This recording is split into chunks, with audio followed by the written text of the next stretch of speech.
Hi friends, சிம்பிளாக ஒரு lunch combo பார்க்கலாம். எண்ணெய் நல்லா சூடானதுக்கப்புறமா கடுகு, சீரகம் தாளிச்சிக்கலாம், கருவேப்பிலை சேர்த்துக்கலாம். பெரிய வெங்காயம் நல்லா பொடிசாக கட் பண்ணி 2 சேர்த்து நல்லா வதக்கிக்கலாம். தேவையான உப்பு சேர்த்துக்கலாம். நல்லா மெலிசாக நீல வாக்கில் கட் பண்ண கத்திரிக்காய் சேர்த்து நல்லா வதக்கிக்கலாம். இதுக்கு தண்ணி சேர்க்க வேணாம், மூடி போட்டு வதக்கணும். அப்படின்னா இந்த எண்ணெயிலே நல்லா வதங்கி வந்துடும். வதங்கினதுக்கப்புறமா இதில் குழம்பு மிளகாத்தூள், கொஞ்சமாக தனியாத்தூள் சேர்த்துட்டு இதோட பச்சை வாசனை போகிற அளவுக்கு நல்லா வதக்கிக்கலாம். தேங்காய் திருவி போடாமல் கொஞ்சமாக அரைச்சிட்டு சேர்த்தோம் அப்படின்னா டேஸ்ட் ரொம்ப நல்லாயிருக்கும். அவ்வளோதான், நம்மளோட கத்திரிக்காய் காரக்கறி தேங்காய் போட்டு ரெடி ஆகிடுச்சு. துவையல் அரைச்சிக்கலாம். எண்ணெய் நல்லா காஞ்சதுக்கப்புறமா 2 துண்டு கட்டி பெருங்காயம் சேர்த்துக்கலாம். காரத்துக்கு 4 காஞ்ச மிளகா, 1½ ஸ்பூன் கருப்பு உளுந்து சேர்த்து நல்லா வதக்கிக்கலாம். 2 பெரிய துண்டு இஞ்சி நல்லா பொடியாக கட் பண்ணி சேர்த்துக்கலாம். 1 ஸ்பூன் சீரகம் சேர்த்துக்கலாம்.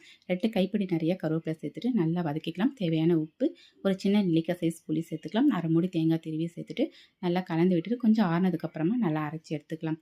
சுட சுட சாதத்தில் கொஞ்சமாக நெய் சேர்த்துட்டு நம்ம அரைச்சி வச்சுருக்க துவையல் சேர்த்துக்கலாம். கத்திரிக்காய் அப்பளம் ரசத்தோடு சாப்பிடும்போது டேஸ்ட்டு